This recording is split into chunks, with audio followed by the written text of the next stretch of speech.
Hello dear student, आज एक और इम्पॉर्टेंट सेशन में आप सभी का स्वागत है। तो स्टूडेंट, आज के सेशन में हम बात करने वाले हैं मॉक टेस्ट जो कि साइंस का है। इसमें हम लोग पेडागोजी सेक्शन को सॉल्व करने वाले हैं। इसमें जितने भी क्वेश्चन हैं वो आपके प्रीवियस ईयर में पूछे गए हैं। इससे हमारा एक कॉन्सेप्ट बिल्डिंग होगा कि कैसे कैसे क्वेश्चन आपके पेडागोजी के आते हैं। चलिए फिर वीडियो को शुरू करते हैं और देख लेते हैं पहला क्वेश्चन कौन सा है। तो पहला क्वेश्चन है, विद्यालयों में विज्ञान मेले का आयोजन क्यों किया जाता है। जो विद्यालय होते हैं उसमें विज्ञान मेले का आयोजन होता है, वो क्यों होता है। पहला है शिक्षार्थियों को विज्ञान में उच्च शिक्षा के लिए तैयार करने के लिए। देखिए यहाँ दिया है उच्च शिक्षा के लिए तैयार करना है। दूसरा है शिक्षार्थियों को उनकी परीक्षा में अच्छे अंक प्राप्त करने में सहायता करने के लिए। तीसरा है शिक्षार्थियों में विज्ञान में सृजन एवं प्रयोग की क्षमता का विकास करने के लिए। और चौथा है शिक्षार्थियों का उनके प्रदर्शन के आधार पर मूल्यांकन करने के लिए। तो देखिए जहां भी आता है आपका उच्च शिक्षा के लिए, अच्छे अंक प्राप्त करने के लिए, वो सब क्या होते हैं, निगेटिव वर्ड होते हैं। मूल्यांकन में आपका हेल्प करने के लिए ये सब क्या होते हैं, निगेटिव वर्ड होते हैं। जहां भी हम लोग को सृजन करना है, प्रयोग करना है, सृजनात्मकता का विकास करना है, वही आंसर आपका सही रहता है। तो विज्ञान मेले का जो आयोजन होता है वो शिक्षार्थियों में विज्ञान में सृजन और प्रयोग की क्षमता को बढ़ाने के लिए होता है। ऑप्शन नंबर जो सी है वो सही हो जाएगा। आगे बढ़ते हैं। क्वेश्चन नंबर 2 हमारा है, एक शिक्षक के नाते निम्नलिखित में से आप शिक्षण में वैज्ञानिक विधा के लिए सबसे उपयुक्त समझते हैं। अगर आप एक टीचर हैं तो आप शिक्षण में वैज्ञानिक विधा जो है उसके लिए आप सबसे उपयुक्त किस काम समझते हैं। पहला हमारा ऑप्शन है शिक्षार्थियों को कक्षा में अवधारणाओं को स्पष्ट करना। यहाँ अवधारणा दिया गया है। दूसरा है अवधारणाओं के शिक्षण हेतु तकनीकी का प्रयोग करना। यहाँ तकनीकी वर्ड दिया गया है। तीसरा है शिक्षार्थियों में परियोजनाएं देना, शिक्षार्थियों को परियोजनाएं देना। चौथा है अवधारणाओं से संबंधित गतिविधियों को शिक्षार्थियों से परिचित कराना। तो देखिए यहाँ गतिविधि के बारे में दिया है। तो जो क्वेश्चन नंबर 2 है उसका जो ऑप्शन नंबर डी रहेगा वो सही हो जाएगा। हमें बच्चों को क्या करना है, अधिक से अधिक गतिविधि देना है। तकनीकी शब्दावली का हमें कभी भी प्रयोग नहीं करना है। जो भी अवधारणाएं हैं हमें स्पष्ट नहीं करना है। और परियोजनाएं तो हमें देना है, लेकिन हमें क्या करना है, सबसे अधिक क्या करना है, गतिविधि करवाना है। तो क्वेश्चन नंबर 2 का ऑप्शन नंबर जो डी है वो सही हो जाएगा। आगे देख लेते हैं क्वेश्चन नंबर 3। एनसीएफ 2005 के अनुसार अच्छी विज्ञान शिक्षा जीवन के प्रति सत्य होती है, इसका क्या अर्थ है। पहला है कि विज्ञान बालक को कार्य की दुनिया में प्रवेश करने हेतु तैयार करे। दूसरा है कि विज्ञान बालक को अर्थपूर्ण ढंग से व्यस्त रहने में सक्षम हो, यहाँ व्यस्त दिया हुआ है। तीसरा है कि विज्ञान बालक को वैज्ञानिक ज्ञान अर्जित करने की प्रक्रियाओं को सीखने लायक बनाए। और चौथा है विज्ञान आसान जीवन व्यतीत करने में सहायक हो। तो जो क्वेश्चन नंबर 3 है उसका जो ऑप्शन नंबर ए है वो बिल्कुल सही है। यहाँ पे विज्ञान बालक को कार्य की दुनिया में प्रवेश करने हेतु तैयार करता है। जो भी हमारी जो कार्य की दुनिया है उसमें क्या करता है, जब बच्चा बचपन से ही विज्ञान पढ़ता है तो क्या करता है, कार्य की दुनिया में प्रवेश करने हेतु वो तैयार होता है। तो क्वेश्चन नंबर 3 का ऑप्शन नंबर ए सही है। आगे देख लेते हैं क्वेश्चन नंबर 4। निम्नलिखित में से कौन सा वैज्ञानिक दृष्टिकोण गुण नहीं है। जो वैज्ञानिक दृष्टिकोण जो है उसका कौन सा गुण नहीं है। पहला है खुला मस्तिष्क। दूसरा है अधिक सीखने की उत्सुकता।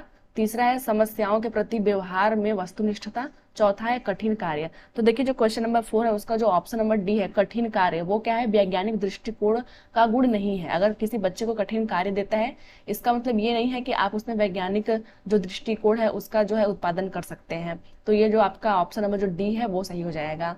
आगे देख लेते हैं क्वेश्चन नंबर 5। निम्नलिखित में से कौन सा विज्ञान अधिगम का एक महत्वपूर्ण उद्देश्य है। विज्ञान पढ़ाने का सबसे बड़ा जो उद्देश्य होता है वो क्या होता है। पहला है विज्ञान का ज्ञान अर्जित करना। दूसरा है विज्ञान की वस्तुनिष्ठ की जानकारी एकत्रित करना। तीसरा है अध्ययनकर्ताओं में ईमानदारी, अखंडता और सहयोग के मूल्यांकन की प्राप्ति। चौथा है अपने सहपाठियों को विज्ञान का ज्ञान अर्जित करने में सहायता करना। तो देखिए विज्ञान जो होता है वो सिर्फ ज्ञान अर्जित करने से संबंधित नहीं है। पहला ऑप्शन हमारा गलत हो गया। दूसरा हमारा है वस्तुनिष्ठ की जानकारी। तो वस्तुनिष्ठ की सिर्फ जानकारी हमें नहीं देना है। जो विज्ञान होता है वो क्या करता है, अध्ययनकर्ताओं में ईमानदारी पैदा करता है, अखंडता पैदा करता है और सहयोग का भाव पैदा करता है। इसलिए जो ऑप्शन नंबर जो सी हमारा है वो सही हो जाएगा। और सिर्फ अपने सहपाठियों को ज्ञान अर्जित करने के लिए विज्ञान पढ़ना ये भी सही नहीं है। आगे देख लेते हैं क्वेश्चन नंबर 6। विज्ञान पाठ्यक्रम की प्रक्रियात्मक वैधता के मानदंड की अपेक्षा है कि जो विज्ञान हम लोग पाठ्यक्रम देते हैं उसमें जो उसकी प्रक्रियात्मक वैधता है उसकी कौन सा मानदंड है। पहला है विज्ञान को मूल्यों से मुक्त सामाजिक सरोकार से अप्रभावित विषय के रूप में प्रस्तुत किया जाना चाहिए। देखिए समाज से तो वो प्रभावित रहता ही है, तो यहाँ दिया है अप्रभावित, तो ये आपका पहला ऑप्शन गलत हो जाएगा। दूसरा हमारा ऑप्शन है कि विज्ञान को एक ऐसे विशेष विषय के रूप में पढ़ाया जाना चाहिए जिसकी अनूठी विशेषताएं हैं। तो देखिए विज्ञान जो है वो एक विशेष विषय नहीं है, विज्ञान क्या है, इंटीग्रेटेड है। जैसे मैथ और साइंस क्या होते हैं, एक दूसरे से इंटीग्रेटेड होते हैं, एक दूसरे से मिले जुले होते हैं। तीसरा है शिक्षार्थियों में विभिन्न प्राकृतिक प्रक्रियाओं से सुपरिचित कराया जाए। तो विज्ञान में सिर्फ क्या हम लोग प्राकृतिक प्रक्रियाओं से परिचित कराते हैं, या फिर क्या है कि शिक्षार्थियों को ऐसे प्रक्रियाओं में व्यस्त रखा जाना चाहिए जो वैज्ञानिक सोच पैदा करने की एक दिशा में ले जाती हो। तो जो ऑप्शन नंबर डी है वो सबसे अच्छा ऑप्शन हमारा है। हमें जो शिक्षार्थी है उसको ऐसी ऐसी प्रक्रियाएं देना है, ऐसे उसको कार्य देना है जिससे वो क्या हो, उसके जो वैज्ञानिक उसका दृष्टिकोण है वो उसमें पैदा हो सके, विज्ञान की तरफ वो सोचे। तो क्वेश्चन नंबर 6 का जो ऑप्शन नंबर डी है सबसे अच्छा आंसर है। आगे देख लेते हैं क्वेश्चन नंबर 7। क्वेश्चन नंबर 7 हमारा है एल्यूमिनियम की एक समतल पट्टी पर मोम के कुछ टुकड़े लगभग समान दूरी पर जमाए गए हैं। हम लोग क्या करते हैं, एक एल्यूमिनियम की पट्टी लेते हैं और क्या करते हैं, उस पे जो मोम के टुकड़े होते हैं वो समान दूरी पे हम लोग क्या करते हैं, इस पे लगा देते हैं। ये रहे हमारे मोम के टुकड़े। फिर क्या कह रहा है, कह रहा है कि दो समान दूरी पे जमाए गए हैं, पट्टी के एक सिरों को एक स्टैंड के साथ क्लैंप किया जाता है। जो पट्टी का एक सिरा है हम लोग इसको क्या करते हैं, एक स्टैंड से हम लोग क्लैंप कर देते हैं, जमा देते हैं इसको। फिर क्या करना है, और दूसरे सिरे को गर्म किया जाता है। जो दूसरा हमारा सिरा है उसको हम लोग क्या करते हैं, गर्म करते हैं। ये हम लोग क्या करते हैं, गर्म करते हैं इसको। फिर क्या कह रहा है कि नीचे दिए गए कथनों में जो ए और बी कथन है उस पर विचार कीजिए। तो पहला है कि लौह से बढ़ती दूरी के क्रम में मोम के टुकड़े पर एक के बाद एक गिरने लगते हैं। देखिए जब यहाँ पे हम लोग गर्म करेंगे तो ये जो मोम के टुकड़े रहेंगे जैसे ही वो गर्म होगा ये एक के बाद एक गिरने लगेंगे। तो दूसरा बोल रहा है कि एल्यूमिनियम की पट्टी उष्णता को लौह के निकटतम सिरे से दूसरे सिरे तक स्थानांतरित कर देती है। तो जो ये लौह जो आपके एल्यूमिनियम की जो पट्टी है वो क्या करती है, जो उष्णता है जो कि हमें मोमबत्ती द्वारा प्राप्त हो रही है उसको एक सिरे से क्या कर रही है, दूसरे सिरे तक ट्रांसफर कर रही है। तो पहला हमारा दिया गया उपरोक्त दोनों कथनों में से क्या है। तो देखिए पहला है कि ए जो है वो प्रेक्षण है और बी जो है वो निष्कर्ष है। बी ऑप्शन है कि ए और बी दोनों निष्कर्ष है। तीसरा है बी प्रेक्षण है और ए निष्कर्ष है। चौथा हमारा है ए और बी दोनों ही प्रेक्षण है। तो देखिए जो हम लोग देख के सीखते हैं कि ऐसा क्यों हो रहा है, जो हम लोग देखते हैं उसको हम लोग बोलते हैं प्रेक्षण। और हम अगर ये जान जाते हैं कि ऐसा जो प्रक्रिया हो रहा है वो क्यों हो रहा है तो हम लोग उसको बोलते हैं निष्कर्ष। तो जो लौह की से दूरी बढ़ती हुई क्रम में जो मोम के टुकड़े एक के बाद एक गिर रहे हैं उसको हम लोग सिर्फ देख रहे हैं। तो जो ए है वो क्या हो जाएगा, प्रेक्षण हो जाएगा। तो जो ऑप्शन नंबर ए है यहाँ पे दिया है, ए जो है प्रेक्षण है।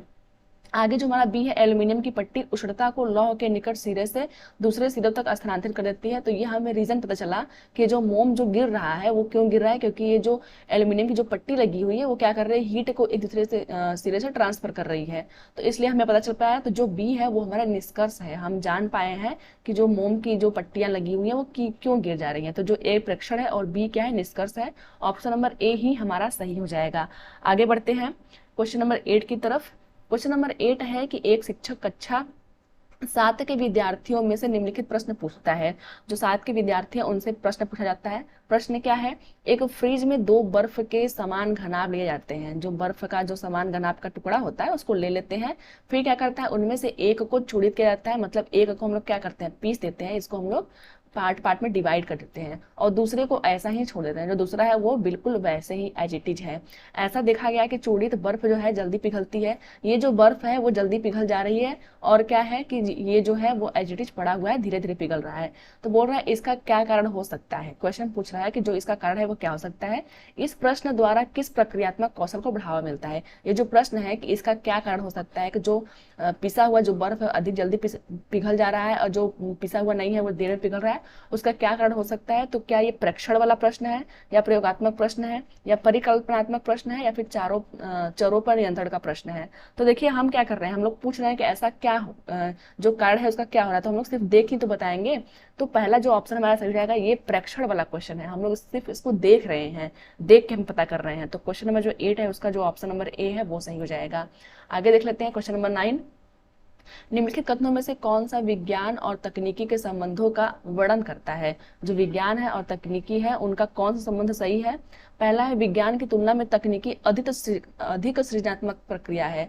दूसरा है विज्ञान एक व्यापक प्रयास है जबकि तकनीकी उद्देश्योन्मुख और प्रायः स्थान विनिर्दिष्ट होती है। तीसरा है विज्ञान एक प्राचीन उद्गम है और परंतु तकनीकी उसकी अपेक्षा नवीन है। अगला हमारा है विज्ञान और तकनीकी स्वतंत्र रूप से परस्पर अलग अलग बढ़ते हैं। तो देखिए जो विज्ञान होता है वो क्या होता है, एक व्यापक प्रयास होता है। जो विज्ञान होता है काफी बड़ा होता है, तकनीकी तो इसका छोटा सा पार्ट होता है। तो दोनों अलग अलग नहीं है, एक दूसरे से इंटीग्रेटेड है, क्योंकि विज्ञान के अंतर्गत ही तकनीकी आती है। और बोल रहा है विज्ञान प्राचीन है, तो देखिए प्राचीन नहीं है, विज्ञान में नए नए खोज हो रहे हैं, तो विज्ञान तो प्राचीन नहीं है। जो हमारा बी ऑप्शन है वो सही है, ऑप्शन नंबर बी। विज्ञान क्या है, एक व्यापक प्रयास है, जबकि तकनीकी उद्देश्योन्मुख है, मतलब किसी उद्देश्य से हम लोग तकनीक का यूज करते हैं, लेकिन जो विज्ञान है वो क्या है, व्यापक प्रयास है। क्वेश्चन नंबर 9 का ऑप्शन नंबर जो बी है वो सही हो जाएगा। आगे देख लेते हैं, कक्षा जो हमारा 8 है कि एनसीईआरटी में पाठ्य पुस्तक में दिए गए निम्नलिखित अनुच्छेद को पढ़िए। देखिए जो अनुच्छेद है वो कहाँ दिया गया, कक्षा 8 के एनसीईआरटी में दिया गया है, वो एज इट इज उठा के यहाँ पे रख दिया गया है। नायलान के बारे में दिया गया है, नायलान के बारे में दिया गया, हम लोग उसको पढ़ते हैं। तो दिया गया है नायलान जो होता है रेशम जैसा दिखता है, यह प्रबल और लचीला होता है। उसकी जो विशेषता है कि ये प्रबल है, मतलब काफी ज्यादा मजबूत होता है और लचीला होता है। जब 1939 में नायलान सामने आया तो उसके मोहक गुणों ने जनता में सनसनी अथवा नायलान उन्माद उत्पन्न कर दिया। इस नए रेशे से बने महिलाओं के मोजों की भारी मांग थी, परंतु दुर्भाग्य से द्वितीय विश्व युद्ध जो कि 1939 से 1945 के बीच चलते नायलॉन उत्पादन का अधिकांश भाग पैरासूट बनाने के हेतु काम में लिया जाने लगा। युद्ध के बाद जब मोजों का उत्पादन पुनः प्रारंभ हुआ तो मांग के अनुसार पूर्ति नहीं हो सकी। इस उत्पाद के लिए एक भारी काला बाजार था। एक जोड़ी मोजे के लिए महिलाओं को कई घंटे लाइन लगना पड़ता था।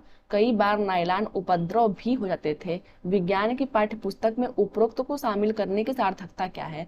देखिए ये एक अनुच्छेद दिया गया था, इसको विज्ञान के चैप्टर में कक्षा 8 में दिया गया है। तो ये इसको जो हम लोग शामिल किए हैं विज्ञान के चैप्टर में, उसका मतलब क्या है, उसकी सार्थकता क्या है, हम लोगों ने उसको क्यों ऐड किया हुआ है। तो पहला हमारा स्टेटमेंट है विज्ञान में ऐतिहासिक परिप्रेक्ष्य का विकास एवं विचारों का विकास करना। दूसरा है यह समझ विकसित करना कि नए आविष्कार किस तरह नई मांग को उत्पन्न करते हैं। तीसरा है विज्ञान की समग्र समझ का विकास करना। और चौथा है ऐसे घटनावृत्तों को शामिल करने से विज्ञान की पाठ्यपुस्तक आसान और सरल बन जाती है।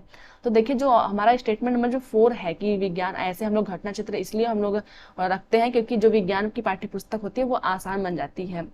तो ऐसा बिल्कुल नहीं, जो हमारा स्टेटमेंट नंबर 4 है वो बिल्कुल नहीं है, हम लोग आसान बनाने के लिए नहीं रखते हैं। लेकिन जो हमारा है पहला स्टेटमेंट की ऐतिहासिक परिप्रेक्ष्य का विकास हो सके तो वो बिल्कुल सही है। दूसरा है कि आविष्कार जो होती है, नया आविष्कार जैसे ही होता है मांग को भी उत्पन्न करता है, ये भी बात बिल्कुल सही है। और विज्ञान की समग्र समझ का विकास करने के लिए ये भी बिल्कुल सही है। तो जो हमारा स्टेटमेंट 1, 2 एंड 3 है वो सही हो जाएगा, इसलिए जो हमारा ऑप्शन नंबर जो बी है वो सही हो जाएगा, 1, 2 एंड 3। अगले क्वेश्चन की तरफ बढ़ते हैं। क्वेश्चन नंबर 11, किसी आनत तिरछे समतल पर एक गेंद द्वारा लुढ़कते हुए तय की गई दूरी और उस आनत समतल के कोण के बीच संबंध को एक ग्राफ बनाकर दिखाया गया है। निम्नलिखित में से यह किसका उदाहरण है। तो देखिए जो क्वेश्चन नंबर 11 है उसका जो ऑप्शन है कि परिकल्पना करने के लिए बनाया गया है, संप्रेषित करने के लिए, अनुमान लगाने के लिए, या फिर निर्वचन या फिर व्याख्या करने के लिए। जो क्वेश्चन नंबर 11 है उसका जो ऑप्शन नंबर डी है वो सही हो जाएगा। ऐसा हम लोग इसलिए कर रहे हैं क्योंकि हम लोग व्याख्या कर सके कि ऐसी जो प्रक्रिया हो रही है वो क्यों हो रही है। तो क्वेश्चन नंबर 11 का ऑप्शन नंबर जो डी है वो सही हो जाएगा। आगे देख लेते हैं क्वेश्चन नंबर 12, निम्नलिखित में से कौन सा उच्च प्राथमिक स्तर पर विज्ञान शिक्षण का वांछित उद्देश्य नहीं है। यहाँ पूछा गया है कौन सा नहीं है उच्च स्तर पर। तो पहला है कि विज्ञान के तत्वों और सिद्धांतों को, इनके अनुप्रयोगों को जानना, क्योंकि हम लोग क्या करते हैं विज्ञान के अनुप्रयोग को जानते हैं, तो ये तो सही लग रहा है। दूसरा हमारा है प्राकृतिक जिज्ञासा सौंदर्य परकता की अनुभूति तथा विज्ञान एवं प्रौद्योगिकी में सृजनात्मकता का पोषण, तो ये भी बिल्कुल सही है, सृजनात्मकता का हमें पोषण करना है। ऑप्शन नंबर हमारा जो बी है वो भी सही हो जाएगा। तीसरा है विज्ञान की प्रक्रियाओं और विषय वस्तु को याद करके ज्ञान उपलब्ध करना। अब यहाँ पे दिया है याद करके, और हमें कभी भी याद नहीं करना है, किसी चीज को रटवाना नहीं है। तो यहाँ पूछा है कौन सा वांछित उद्देश्य नहीं है, तो जो हमारा ऑप्शन नंबर सी हो जाएगा वही आपका आंसर हो जाएगा। तो यहाँ से इसको हटा देते हैं, जो ऑप्शन नंबर सी हमारा है वही सही हो जाएगा।